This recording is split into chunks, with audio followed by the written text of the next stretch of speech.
All right, welcome back, everybody. 1 year after Hurricane Helene hit, local businesses in the Biltmore village, that's North Carolina, are still grappling with the deadly toll of the storm itself. But the village is coming back. Many businesses are open or planning to do so soon.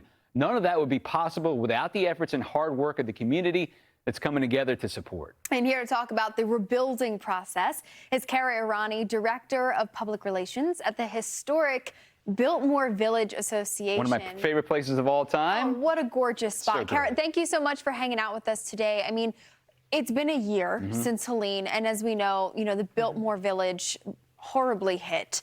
What has this year been like for you and the community since this time?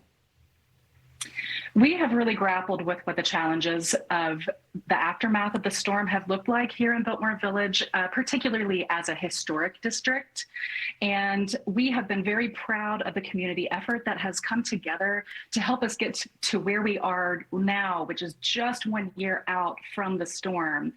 Businesses are reopening. There's a lot of life coming back to our area, especially for us to be one of the more heavily impacted areas in Asheville. We're very proud of the enormous effort that has gone into our rebuilding. That was going to be my next question, was how hard was the Biltmore Village hit? Very hard. We were under up to 15 to 20 feet of water in certain areas. Wow. The vast majority of the historic district was underwater, and we have been building back ever since. What has that looked like throughout the year? Are there certain projects, certain buildings, certain areas that have been given a little bit more attention? Because we are such a unique area, being right outside of the Biltmore estate, we have a long history here. And so preservation as well as rebuilding is very important to us to maintain the character and the nature of our special area. And that has looked like a lot of public and private partnerships. We have worked very closely with Asheville City, our state government, and the federal government to ensure that people have the resources that they need to get back open. Yeah, Kara, are there any businesses that are not going to come back? And if so, will they be replaced?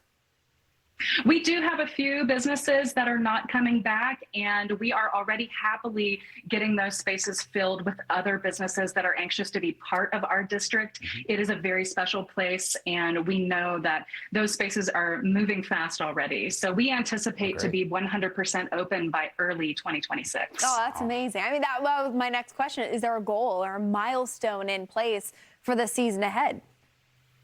Sure.